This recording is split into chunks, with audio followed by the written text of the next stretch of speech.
De estar al frente de una de las bandas más importantes del panorama británico actual, a anunciar su disolución en un directo improvisado de Instagram.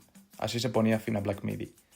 Después, Jordi Grip se fue a grabar entre Sao Paulo y Londres, inspirado por la libertad creativa de artistas como Héctor Lavoe o Willy Colón, también tomando de referencia los ritmos caribeños. Así nació The New Sound, con arreglos de guitarra casi imposibles mezclados con secciones de viento y percusión tropical, mientras se narran historias de personajes nihilistas, crueles y cínicos. Un disco delirante, retorcido, pero también brillante, y yo creo que con el tiempo pasará a ser una de las grandes obras de la música actual.